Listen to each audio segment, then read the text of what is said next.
Hello বন্ধুরা, তোমাদেরকে স্বাগতম আরেকটা নতুন ভিডিওতে। আজকে আমরা ক্লাস 4 এর যে হচ্ছে আমাদের 6 এর যে পাতা আছে, 6 পাতা, সেখান থেকে আমরা অঙ্কগুলো করব। চলো তাহলে আজকের অঙ্কগুলো শুরু করি। এখানে কি বলছে আমাদের? এখানে বলছে কি যে সঠিক দাম বুঝি, মানে আমাদেরকে সঠিক দাম বুঝে আমাদেরকে এখানে বলছে মানে স্থানীয় মান, প্রকৃত মান আমরা সেগুলো সব জানবো এখান থেকে। এখানে কি বলছে দেখো, রোহন বাবার সঙ্গে কোথায় গেছে? বাজারে গেছে। যে রোহন একটা ছেলে তার বাবার সঙ্গে বাজারে গেছে, সেখানে কি বলছে, সে দেখলো যে অনেক উলের জামা ও চাদর ঝুলছে। উলের জামা এবং চাদর ঝুলছে বলছে। একটা উলের চাদরের দাম সেটা কত বলছে? সেটা বলছে লেখা আছে যে আমাদের 325 টাকা। আর উলের একটা সোয়েটারের দাম লেখা আছে, সেটা কত হচ্ছে? 498 টাকা। এবার এখান থেকে আমাদের নির্ণয় করতে হবে যে আমাদের দেখো প্রথমে কি বলছিল, আমাদের প্রথমে বলছিল একটা চাদরের দাম, উলের যে চাদর সেটা কত বলছিল? উলের যে চাদর সেটা হচ্ছে আমাদের যে 325 টাকা। এবার এই যে আমাদের 325 টাকা, এখানে বলছে 3-এর প্রকৃত মান, 2-এর প্রকৃত মান, 5-এর প্রকৃত মান। প্রকৃত মান আর স্থানীয় মান এগুলো সব নির্ণয় করবো কিভাবে দেখো। এখানে আমরা প্রথমে লিখে নেবো একক, দশক, শতক, এরকম বলে লিখে নিলাম। এবার দেখো আমাদের কি বলছে যে উলের চাদরের দামটা আমাদের কত বলেছিল? 325 টাকা। 325 বলে লিখে নিলাম। এবার এখানে বলছে দেখো 3-এর প্রকৃত মান, মানে প্রকৃত মান মানে যেই মানটা সেই মানটাই হবে। যদি 3 লেখা থাকে আমাদের এখানে 3ই হবে, যদি এখানে আমাদের 4 লেখা থাকতো তাহলে 4 হতো। তাহলে এখানে 3-এর প্রকৃত মান 3ই হবে। এবার 3-এর স্থানীয় মান দেখো, 3 কতর ঘরে আছে? 3 হচ্ছে শতকের ঘরে আছে। 3 কতর ঘরে আছে? 3 হচ্ছে শতকের ঘরে আছে। দেখো শতকের ঘরে 3 আছে। এবার 3-এর পিঠে কতগুলো সংখ্যা আছে? একটা, দুটা। আমরা এই দুটো সংখ্যাকে বাদ দিয়ে দেবো, দুটো সংখ্যা বাদ দিয়ে দেবো। এবার আমার 3-এর পিঠে দুটো যেহেতু সংখ্যা আছে, তার জন্য আমাদের কত হয়ে যাবে? দুটা শূন্য হয়ে যাবে। তাহলে 3-এর প্রকৃত মান কত হয়ে গেল? শতকের ঘরে আছে, তার জন্য 300 হয়ে যাবে। 3-এর প্রকৃত মান হয়ে গেল 300। একই রকম ভাবে এই 3-এর স্থানীয় মান, প্রকৃত মান, 3-এর প্রকৃত মান 3ই। কোন সংখ্যার প্রকৃত মান যেটাকে সেটাই হয়, স্থানীয় মানে শুধু মানগুলো সব চেঞ্জ হয়। একই রকম ভাবে আমাদের এখানে বলছে 2-এর প্রকৃত মান কত? 2-এর প্রকৃত মান, তাহলে আমাদের এখানে 2-এর প্রকৃত মানটা কত হবে? 2-এর প্রকৃত মান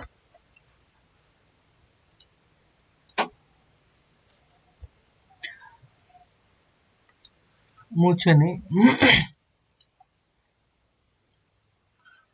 2-এর প্রকৃত মান হবে আমাদের এখানে 2 কে 2, তো 2-এর প্রকৃত মান 2, 2-এর প্রকৃত মান 2 হবে। এবার স্থানীয় মানটা কত হবে?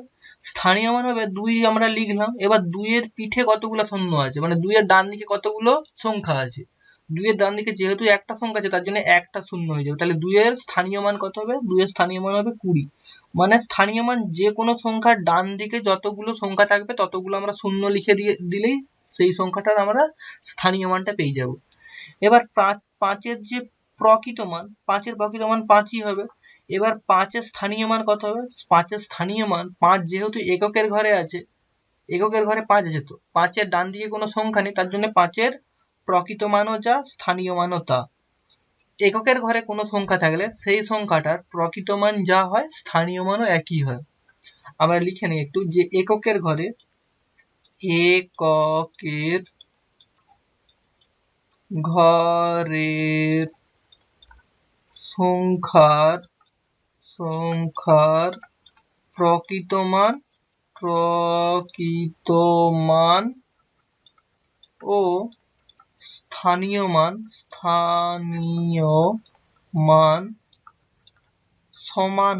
সমান হয়। তাহলে আমরা যদি এখানে দেখো সংখ্যাটাকে যোগ করি, 3-এর স্থানীয় মান 300, 2-এর স্থানীয় মান 20, আর এককের ঘরে 5-এর স্থানীয় মান 5, তাহলে সংখ্যাগুলোকে যোগ করে দেখবে, যোগ করলে আমরা যোগফল পাবো সেই 325ই পাবো।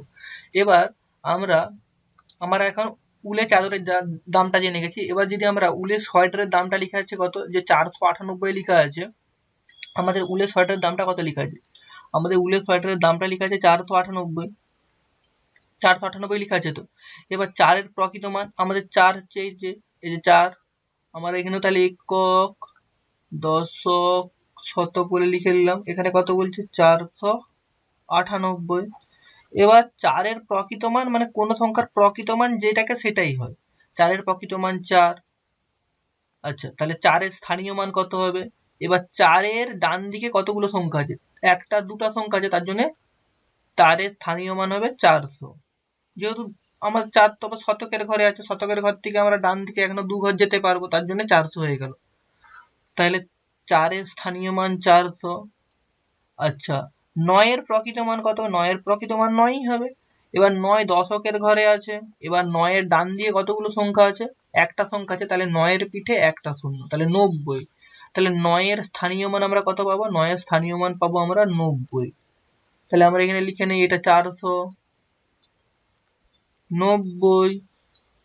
আচ্ছা, 8 এর প্রকৃত মান কত হবে? 8 এর প্রকৃত মান 8ই হবে। 8 এর প্রকৃত মান কত হবে? 8 হবে। আর 8 এর স্থানীয় মান কত হবে? 8 এর স্থানীয় মান হবে 8ই হবে। কেন? আমরা এককের ঘরে 8 আছে আর এর ডান দিকে কোনো সংখ্যা নেই, তার জন্য কি হয়ে যাবে? যে আমাদের 8 এর স্থানীয় মান হয়ে যাবে আমাদের 8। ঠিক আছে? আর আমরা আগেই জেনেছি যে এককের ঘরে কোনো সংখ্যা থাকলে সেই সংখ্যার প্রকৃত মান ও স্থানীয় মান একই হয়, মানে সেই সংখ্যাটাই হয়। তাহলে আমরা এখানে 8 বলে লিখে নেবো। তাহলে 8। এবার তাহলে আমরা যদি সংখ্যাটা যোগ করি 0 0 8, তাহলে যোগফল হলো 8। আচ্ছা, 0 আর 9 যোগ করলে 9, আর এখানে হচ্ছে 4, তাহলে 498। সেই আমরা 498 পেয়ে গেলাম। এবারে এখানটায় চলে আসো আমরা। এখানে বলছে কত? 107। 107 এর তাহলে আমরা কি করবো? প্রথমে 1 এর প্রকৃত মান কত, 0 এর প্রকৃত মান কত, আর 7 এর প্রকৃত মান কত? তাহলে আমরা প্রথমেই লিখে নেব একক, দশক, শতক। তাহলে কি বলছে আমাদের এখানে? 107। তাহলে এবার 1 এর প্রকৃত মান মানে যেটা হয় সেইটাই। এবার 1 এর স্থানীয় মান কত? 1 এর পিঠে কতগুলো সংখ্যা আছে? একটা দুটা, তার জন্য 1 এর পিঠে আমরা দুটা শূন্য দিয়ে দেবো। তাহলে 1 এর স্থানীয় মান কত পেয়ে গেলাম আমরা? 1 এর স্থানীয় মান পেয়ে গেলাম আমরা 100। এবার 0 এর প্রকৃত মান কত? 0 এর প্রকৃত মান 0ই হবে। এবার দেখো এখানে 0 এর ডান দিকে কতগুলো সংখ্যা আছে? 0 এর ডান দিকে আমাদের দুটা সংখ্যা আছে, এই একটা সংখ্যা আছে, তাহলে 0 তো এই যে এই শূন্যটা, এই শূন্যটা। এবার 0 এর ডান দিকে কতগুলো সংখ্যা আছে? একটা, তার জন্য একটা শূন্য দিয়ে দেবো, তাহলে দুটা শূন্য হয়ে গেল। শূন্যের স্থানীয় মানও 0 0 হয়ে গেল। সেই তোমার শূন্যই লিখতে পারো, 0 0। আচ্ছা, তাহলে এখানটায় আমরা লিখে দিতে পারি 100, আর এখানে হয়ে গেল আমাদের 0 0। আর আর এককের ঘরে আমাদের 7 আছে, তো তাহলে এককের ঘরে 7 থাকলে আমরা কি কি জানি? যে 7 কিংবা যাই সংখ্যা থাকুক না কেন, এককের ঘরে যা কোনো সংখ্যা থাকলে তার স্থানীয় মানও যা হয়, প্রকৃত মানও তাই হয়। তাহলে এককের ঘরে 7 আছে, তাহলে 7 এর প্রকৃত মান 7 আর স্থানীয় মানও 7 হবে। কেন? আর এককের ডান দিকে কোনো সংখ্যা নেই, তো তার জন্য এখানে আমরা 7 বলে লিখে নিলাম। এবার এই সংখ্যাগুলোকে যোগ করে পাবো কি আমরা? 7 0 1। তাহলে 107, সেই আমরা 107 পেয়ে গেলাম। তাহলে আশা করছি তোমরা সব বুঝতে পারলে অঙ্কগুলো কিভাবে হচ্ছে। চলো তাহলে এর পরের দাগের অঙ্কগুলোতে চলে যাই। পরের পাতাতে যে আছে, এখানে কি বলছে আমাদেরকে? এখানে বলছে আমাদেরকে সংখ্যা করতে বলছে। কিরকম সংখ্যা করতে বলছে? যে আমাদের এখানে অনেকগুলো সংখ্যা আকারে দিয়ে দিয়েছে, সেই সংখ্যাগুলো আমাদের শতকের ঘরে, দশকের ঘরে, এককের ঘরে বিভিন্ন রকম ভাবে লিখবো, আর কি কি সংখ্যা বেরোয় সেগুলোকে আমরা নির্ণয় করব। তাহলে দেখো এখানে প্রথমে আমাদেরকে সংখ্যাটা বলছে, যে সংখ্যা বলছে একটা 2 বলছে একটা সংখ্যা, একটা বলছে 4, একটা বলছে 7।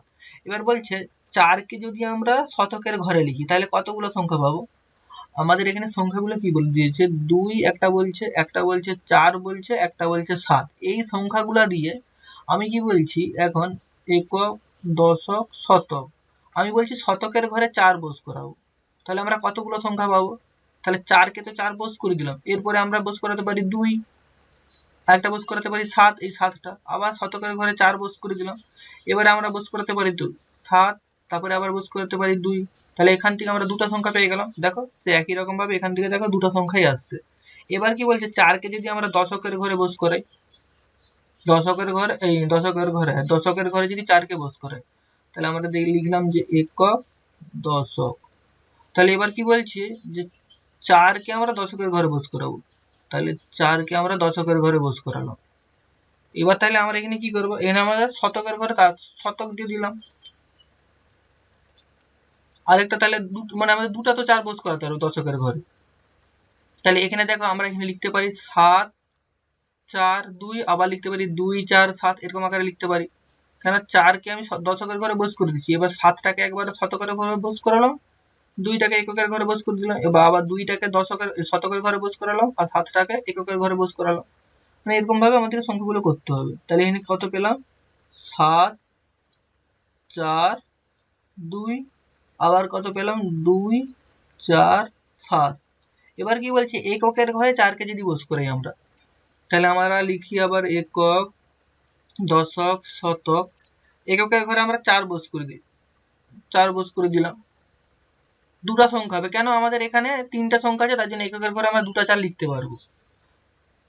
তার জন্য আমরা প্রথমে করে দিই, এখানে আমরা 7 2 দিয়ে দিলাম, 7 2, আবার 2 7ও লিখতে পারি, তো 7 2 2 7।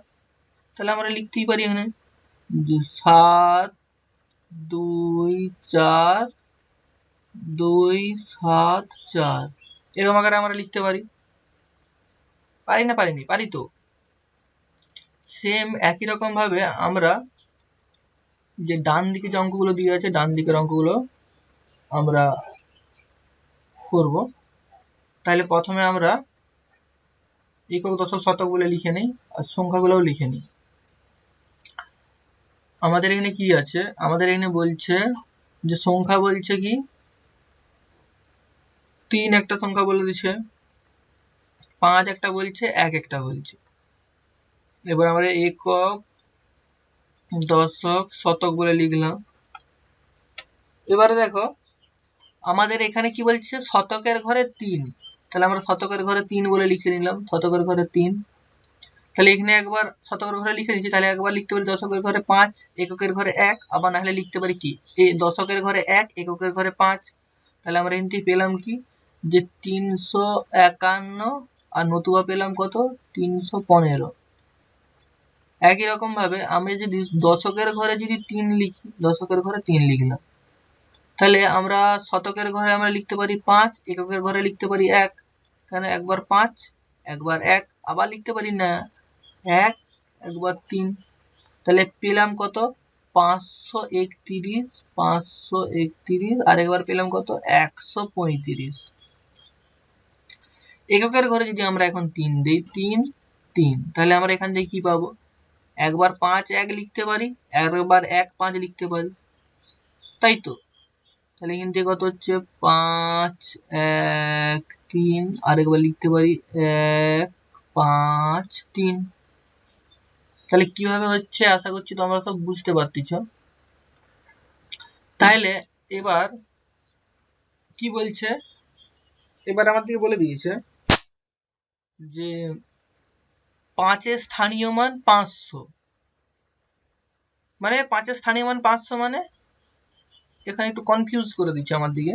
কি বলছে, একক, দশক, শতক, 5 এর স্থানীয় মান 500 মানে কি 5 0 0, তার মানে কি 5 হচ্ছে কতর ঘরে আছে, শতকের ঘরে আছে। কি বলছি বুঝতে পারছো, তাহলে 5 এর স্থানীয় মান 50, মানে 5 হচ্ছে দশকের ঘরে আছে, আর 5 এর স্থানীয় মান 5 মানে এককের ঘরে আছে। কেন, আমরা কি জানি স্থানীয় মান আর প্রকৃত মান সমান হলে সেটা কি হয়, সেটা হয় এককের ঘরের সংখ্যা হয়। আমাদের এখানে কনফিউজ করেছি একটু। তাহলে আমরা এখানে কি লিখতে পারি, তাহলে শতকের ঘরে আমরা 5 বলে লিখে নিই, এখানে 5 5, তাহলে একবার লিখতে পারি কত 7 6, আর একবার লিখতে পারি কি 6 7। এখানে আমাদের একটা করে দিয়েছে স্থানীয় মানটা, দেখো এখানে দেখো মাঝখানে আমাদের দশকের ঘরে 5 আছে, এবার এককের ঘরে 5 বলছে, 5 5, তাহলে আমরা লিখে নিই। তাহলে একবার লিখতে পারি 7 6 5, আর একবার লিখতে পারি 6 7 5। একই রকম ভাবে 800, 8 এর স্থানীয় মান 800, মানে 8 হচ্ছে শতকের ঘরে আছে, তাহলে আমরা এখানে লিখে নেব 8 8। আচ্ছা 8 এর স্থানীয় মান, আচ্ছা এটা করে নিই শতকের ঘরেরটা, তাহলে এখানে কত হবে 9 7 9 7, আর একবার হবে আমাদের 7 9। আচ্ছা এখানটা কত হবে 8 8, মানে দশকের ঘরে আছে, মানে ডান দিকে একটা সংখ্যা হবে, বাম দিকে একটা সংখ্যা হবে।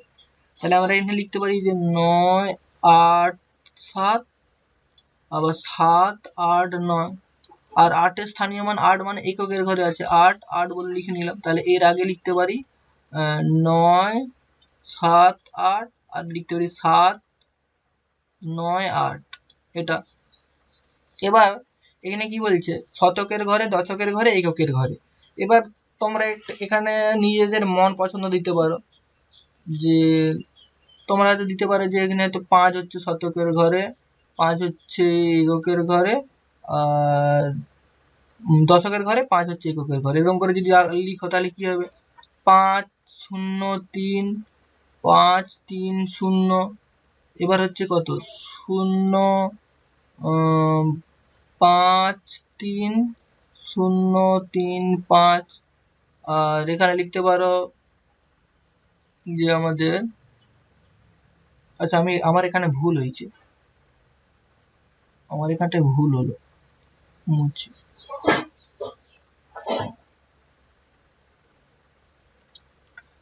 0,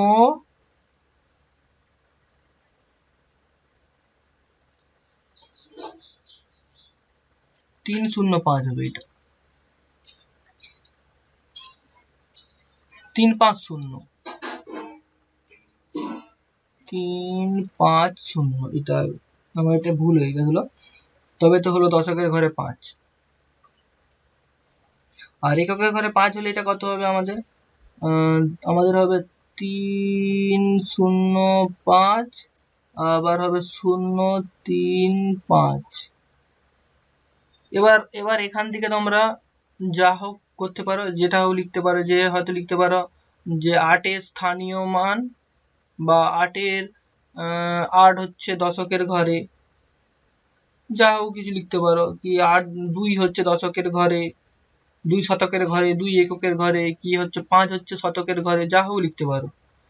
আমরা এখানে করলাম যে 8 শতকের ঘরে, শতকের ঘরে, 8 শতকের ঘরে। আবার লিখবো 8 দশকের ঘরে, আবার লিখবো 8 এককের ঘরে, 8 এককের ঘরে। কিংবা লিখতে পারো 8 এর স্থানীয় মান 800, এরকম লিখতে পারো 8 এর স্থানীয় মান 800, 8 এর স্থানীয় মান 80, 8 এর স্থানীয় মান 8, এরকমও লিখতে পারো। যে খুশি, যেটা তোমাদের সুবিধা মনে হবে সেটা লিখতে পারো। তাহলে এখান থেকে আমরা কি পাবো, 8 শতকের ঘরে, তার মানে 8 কে আমরা শতকের ঘরে লিখিয়ে ডান দিকে দুটো সংখ্যা হবে 8, 2, 5 লিখতে পারি, কিংবা 8, 5, 2 লিখতে পারি। একই রকম ভাবে 8 দশকের ঘরে, তার মানে কত লিখতে পারি, 5, 8, 2, আবার লিখতে পারি কি 2, 5, 8। আর 8 হচ্ছে এককের ঘরে, মানে হচ্ছে আমরা কি লিখতে পারি 5, 2, 8, আর লিখতে পারি 2, 5, 8, এরকম ভাবে লিখতে পারি আমরা। আচ্ছা, এর পরের দাগের অঙ্কটায় আমরা চলে যাই। পরের পাতাতে কি আছে, আচ্ছা পরের পাতা নয়, এখানে নিজে করি একটা আছে, এটা নিজে করি একটা। আমি এখানে একটা সংখ্যা দিলাম, যেমন 2, 4, 6। এখানে লিখবে যে 6 শতকের ঘরে, শতকের ঘরে, ঘরে বলে লিখবে এখানে শতকের ঘরে, 6 দশকের ঘরে, আর 6 এককের ঘরে। এবার এখান থেকে তোমরা এটা নিজে করবে, এখানে নিজে করবে। এতগুলো অঙ্ক বলে দিয়েছি, আশা করছি তোমরা এগুলো নিজে পারবে। এখানটায় আমি যেমন প্রথমেটা করেছি শতকের ঘরে, তাহলে এখানে কত হবে 6, 4, 2, আর 6, 2, 4।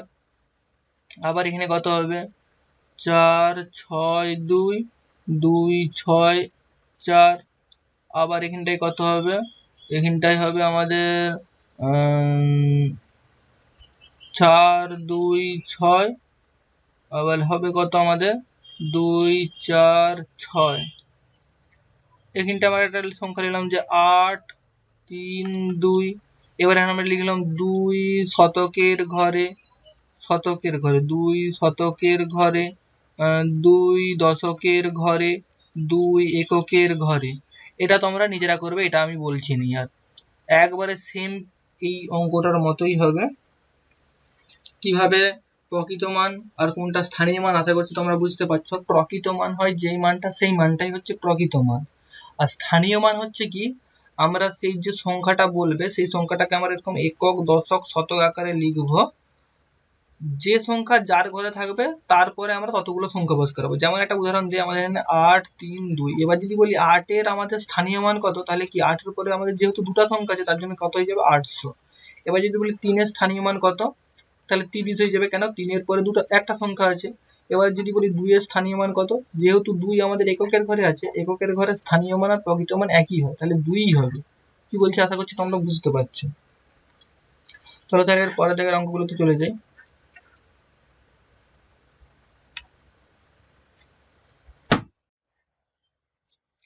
এখানে আমাদের কি বলছে যে কাঠি ও রঙিন বল নিয়ে খেলি ও মিল খুঁজি।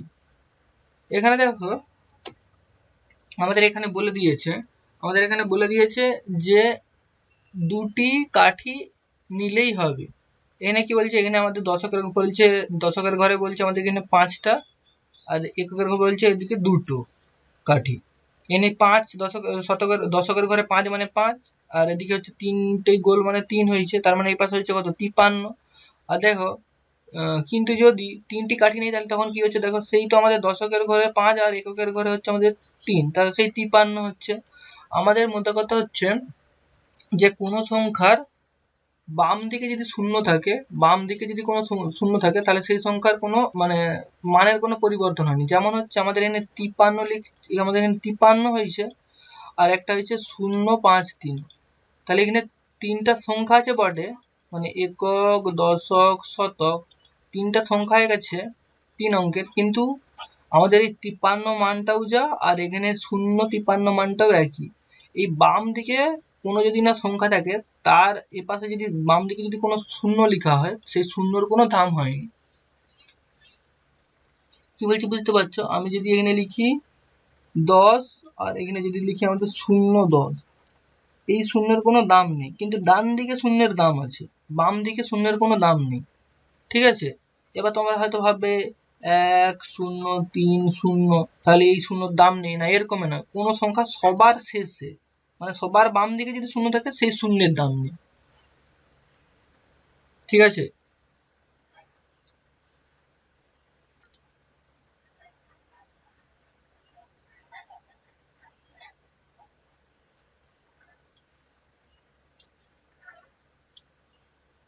সে একই রকম ভাবে এগুলোও সেই সেম, সবারই সমান হবে।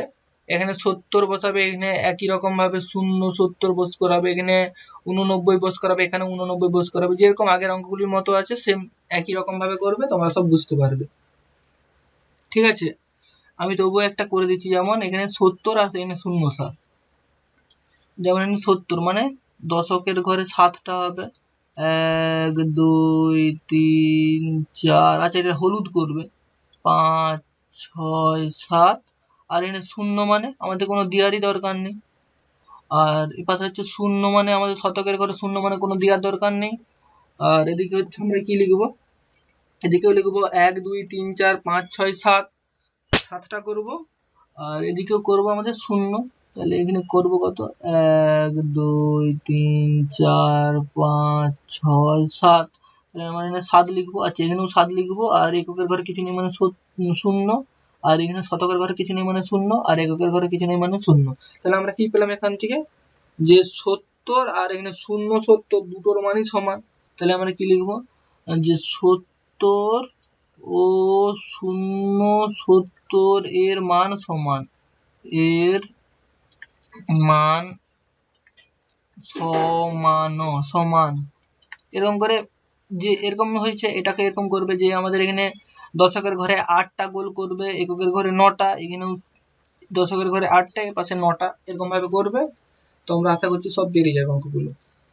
তাহলে আজকে এই পর্যন্ত, দেখা হচ্ছে আগামী ভিডিওতে।